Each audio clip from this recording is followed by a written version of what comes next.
11/7/2023 के बाबा के मधुर महावाक्य। बाबा कहे, मीठे बच्चे अंतर्मुखी बन पढ़ाई में तत्पर रहो, श्रीमत पर सदा चलते रहो तो तुम्हारी तकदीर बहुत ऊंची बन जाएगी।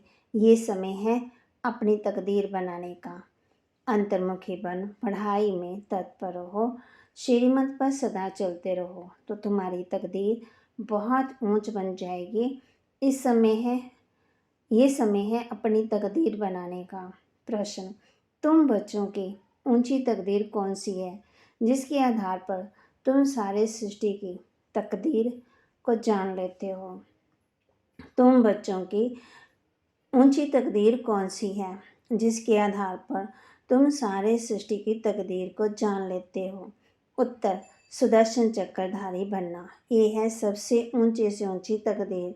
तुम ब्राह्मण अभी सुदर्शन चक्रधारी बने हो।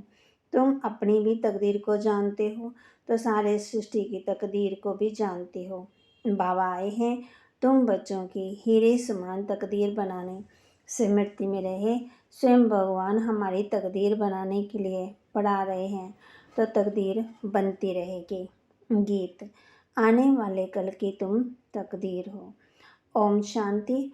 बच्चों ने गीत के 2 शब्द सुने। सुनने से अपनी तकदीर का नशा चढ़ जाना चाहिए। ये है अविनाशी नशा, उतरना नहीं चाहिए। कोई मनुष्य शाहूकार पद्मपति होते हैं तो उनको रात दिन नशा रहता है। हम बड़े धनवान हैं, जागीरवान हैं, नशा चढ़ता ही है संपत्ति का। तो बाप है तकदीर बनाने वाला। अभी तो तकदीर फूटी हुई है, कौड़ी मिसल तकदीर है तो हीरे मिसल तकदीर ये है। ये तुम जज कर सकते हो। बेहद का बाप समान सम्मुख बैठ तकदीर बनाती हैं। सो तुम देखते हो, जानते हो, परमपिता परमात्मा को देखते हो, वह जानते हो। बच्चे जानते हैं हम आत्मा हैं, बल आत्मा को देखते नहीं हैं, परंतु निश्चय है कि हम आत्मा हैं, स्टार मिसल हैं, भुरकुटी के बीच में रहते हैं। इस समय तुम बच्चों को आत्म अभिमानी बनना है। इस देह में रहने वाले को आत्मा देही कहा जाता है। आत्मा को अभिमान है कि हमको परमपिता परमात्मा आकर के मिला है। बच्चे बाप के पास जन्म लेते हैं तो वारिस होते हैं। फिर कोई तो पाई पैसे की तकदीर पा लेते तो कोई कुछ भी नहीं पाते, सिर्फ जन्म ही पाते हैं। कोई हैं जिनके 5-6 बच्चे हैं, नौकरी कम मिलती है तो समझते हैं हमारी तकदीर में ये है। औरों को देखते हैं तो उनकी तकदीर में कितने महल मारियाँ हैं, ताज हैं, तख्त हैं, ये हैं। तो मनुष्यों की तकदीर की वैरायटी है ना। तो अब तुम अपनी तकदीर को जानते हो कि किस तकदीर के लिए हम पुरुषार्थ कर रहे हैं। धन के लिए, सुख के लिए मनुष्य पुरुषार्थ तो करते ही हैं। धनवान मनुष्य बीमार पड़ते हैं तो अच्छे अच्छे डॉक्टरों की दवाई करते हैं, समझते हैं धन से अच्छी दवाई होगी। तो धन की बात है ना। तुम बड़ी ज़बरदस्त तकदीर बनाते हो श्रीमत पर। बच्चे जानते हैं बाबा ऊंच से ऊंच तकदीर बनाते हैं क्योंकि खुद ऊंच से ऊंच है। अब तुम उनके सम्मुख बैठे हो, माँ बाप के घर में बैठे हैं, कोई राजा रानी, तो समझते हैं हमने ऐसे कर्म किए हैं जो राजाई की तकदीर मिली है। अब तुम जानते हो हम जो ही लक्ष्मी नारायण का चित्र देखते हैं उन्होंने भी जरूर अगले जन्म में तकदीर बनाई है। तुमको ये बुद्धि मिली है, मनुष्यों की बुद्धि में ये नहीं आता। इतने धनवान मनुष्य हैं, उनको ये तकदीर कैसे मिली? कहेंगे पास्ट के जन्म हैं, ऐसे कर्म किए हैं तो इतना धनवान बने हैं।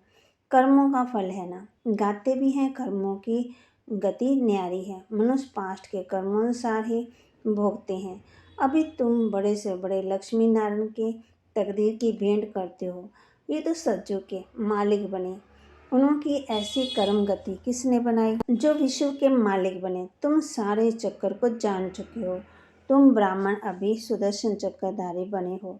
दूसरे ब्राह्मण तो सुदर्शन चक्रधारी नहीं होंगे, वे भी ब्राह्मण, तुम भी ब्राह्मण, परंतु तुम जानते हो कि हम हैं सच्चे ब्राह्मण।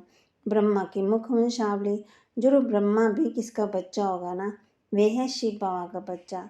शिव बाबा तो रचयिता है, उसका कोई बाप नहीं है। तो अब तुम्हारी तकदीर परमपिता परमात्मा बनाते हैं। बाप से ही तकदीर बनती है, काका चाचा मामा आदि से नहीं बनती है। हाँ, कोई की बन भी सकती है अगर वह अडॉप्ट करे। तुम बच्चों को भी अडॉप्ट किया है ड्रामा अनुसार, कल्प पहले अनुसार उनसे ऊंचा कोई नहीं है।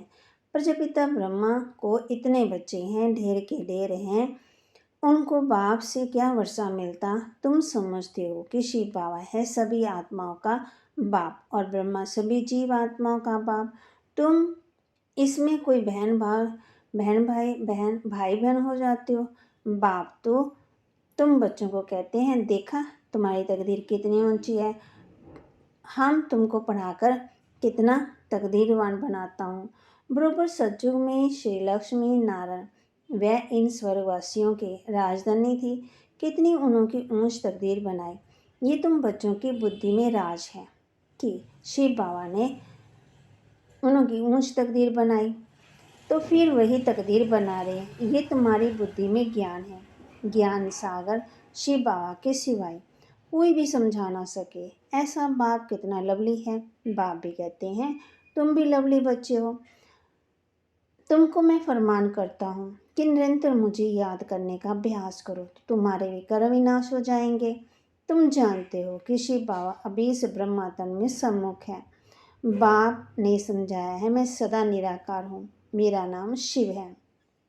मैं साकार में आकर जन्म नहीं लेता हूँ, अभी मैं आया हूँ। तुम जानते हो कौन बात कर रहा है। तुम्हारी बुद्धि ऊपर चली जाती है।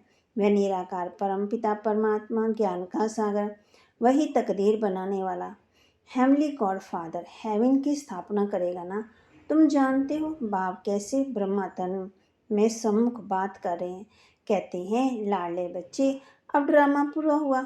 आत्मा सुनती है ना, आत्मा ही जानती है कि ये यथार्थ बात है।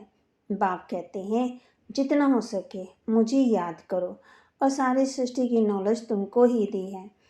कोई तो अच्छी धारणा करते हैं, कोई नहीं करते, भूल जाते हैं। अभी तुम बैठे हो, तुमको ये ज्ञान अमृत दे रहे हैं अथवा नॉलेज पढ़ा रहे हैं ना। सम्मुख शिव बाबा बैठा है, वह जन्म मरण में नहीं आता है। तुम्हारा तो जन्म बाय जन्म नाम रूप देश काल बदलता जाता है, तो मन रंग रूप चेहरा सब कुछ बदला। ये कितनी गुहे सूक्ष्म बातें हैं। तुम्हारी आत्मा घड़ी घड़ी एक शरीर छोड़ दूसरा लेती है। इस समय जो तुम्हारा रूप है ना, दूसरे जन्म में ये नहीं होगा। एक न मिले दूसरे से आत्मा एक शरीर छोड़ दूसरा लेती है, तो उनकी एक्टिविटी ख्यालात आदि सब बदल जाते हैं। आत्मा को कितना भी भिन्न भिन्न पाठ बजाना पड़ता है। भिन्न नाम रूप देश काल एक्टिविटी से पाठ बजाती है।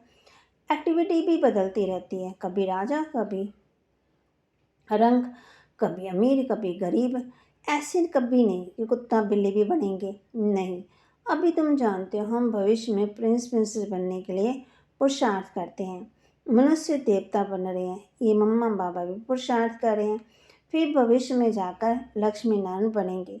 हम भी जितना अपनी तकदीर बनाने के लिए पुरुषार्थ करेंगे, उतना बहुत सुख मिलेगा। कितनी ज़बरदस्त कमाई है। वह तो करके अलग काल के सुख के लिए पढ़कर इसी ही जन्म में बैरिस्टर आदि बनेंगे। दूसरे जन्म की बात ही नहीं है, सो भी बने ना बने, हो सकता है। तुम तो समझते हो कि हम भविष्य में स्वर्ग में जाकर स्वर्ग में जरूर जाएंगे, फिर वहाँ देवी देवता बनेंगे।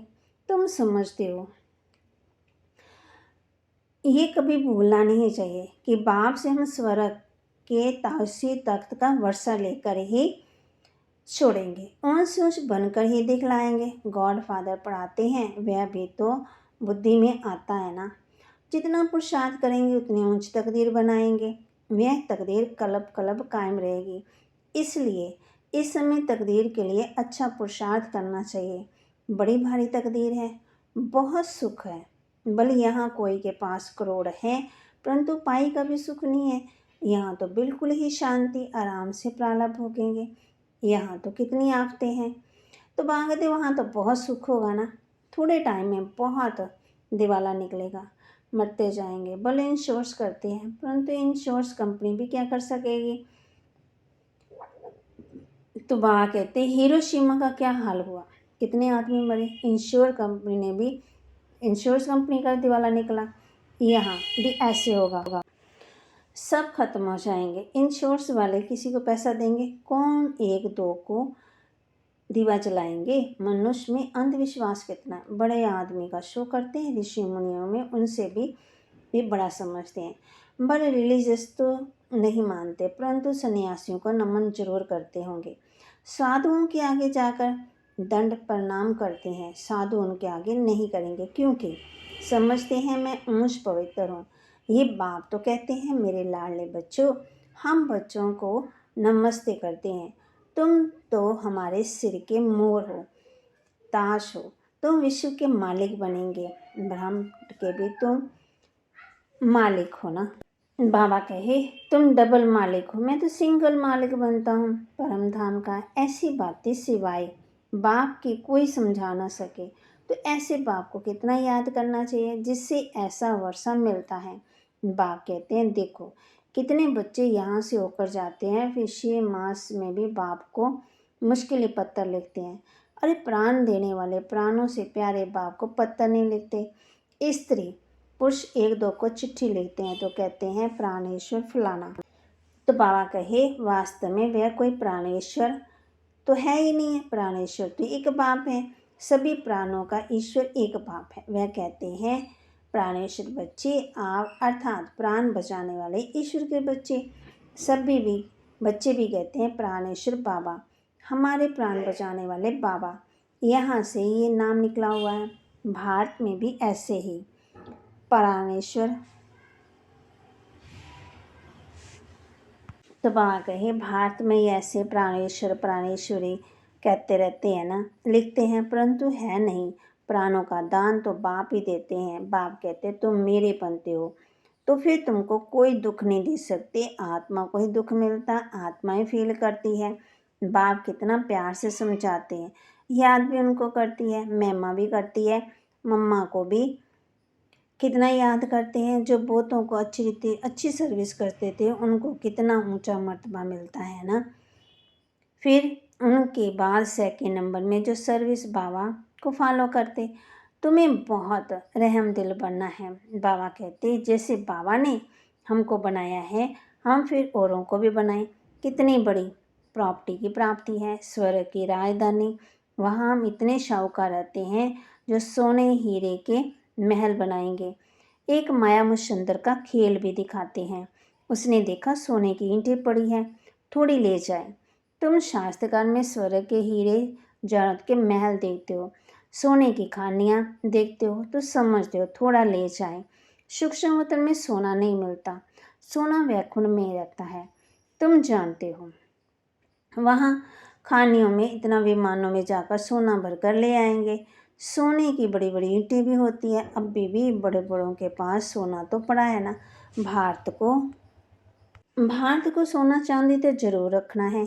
सबके पास बड़ी बड़ी गुफाएं बनी हुई है, जहाँ वहाँ कोई लूट फूट न सके, आग जला ना सके। तो वह सब भविष्य में तुम्हारे हाथ आ जाएगा। जिस एरोप्लेन में आदि द्वारा अभी बम आदि गिराते हैं विनाश के लिए, वही चीज़ें सुख के लिए निमित्त बनती है।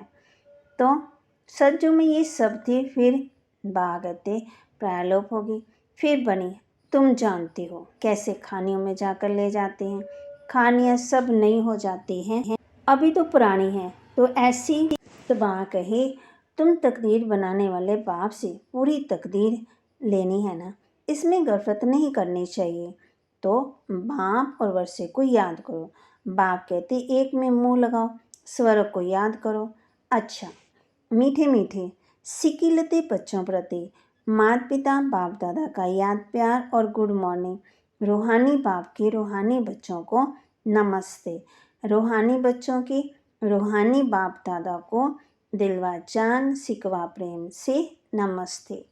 धारणा के लिए अपनी ऊंची तकदीर बनाने में गफलत नहीं करनी है। श्रीमत पर अचरते चल पढ़ाई के आधार से ऊंची तकदीर बनानी है। अपनी ऊंची तकदीर बनाने में गफलत नहीं करनी है। श्रीमत पर अचरते चल पढ़ाई के आधार से ऊंची तकदीर बनानी है। प्राणेश्वर बाप की याद में रहे, सबको प्राण देना है, सबके प्राण बचाने हैं, किसी को भी दुखी नहीं करना है। बाप की याद में रहे, सबको प्राण दान देना है, सबके प्राण बचाने हैं, किसी को भी दुखी नहीं करना है। क्योंकि प्राणेश्वर बाप है ना। वरदान, मालिकपन की स्थिति में रहें, प्रकृति द्वारा सहयोग की माला पहनने वाले प्रकृति जीत भव। मालिकपन की स्थिति में रहें, प्रकृति द्वारा सहयोग की माला पहनने वाले प्रकृति जीत भव। प्रकृति आप मालिकों का अब से आह्वान कर रही है। चारों ओर प्रकृति के तत्व हलचल करेंगे, लेकिन जहाँ आप प्रकृति के मालिक होंगे वहाँ प्रकृति दासी बन सेवा करेगी। सिर्फ आप प्रकृति जीत बन जाओ तो प्रकृति सहयोग की माला पहनाएगी। जहाँ प्रकृति जीत ब्राह्मणों का पांव होगा, स्थान होगा, वहाँ कोई भी नुकसान नहीं हो सकता है। तूफान आएगा, धरनी हिलेगी, लेकिन बाहर सूली होगा और यहाँ कांटा, और सभी आपकी तरफ सूक्ष्म स्थूल सहारा लेने के लिए भागेंगे। स्लोगन, अलौकिक सुख का व मन रस का अनुभव करना है तो मन मना भाव की स्थिति में रहो। अलौकिक सुख व मन रस का अनुभव करना है तो मन मना भाव की स्थिति में रहो। तो बाबा कहे, अलौकिक सुख का मन रस, मन किस में लगाना है? एक बाप में। जब एक बाप में मन रस आएगा तो फिर उसका अनुभव भी करना है, फिर मन मना भाव की स्थिति में रहना है। सुखों का अनुभव, मन को रस मिलेगा जब हम आत्मा उस परमात्मा को याद करेंगे, तो फिर मन मना भाव हो जाएगा, मन उसकी तरफ लगेगा। तो बाबा बच्चों कहते हैं मन रस, कहते हैं रस लेना है तो बाप को याद करो। ओम शांति।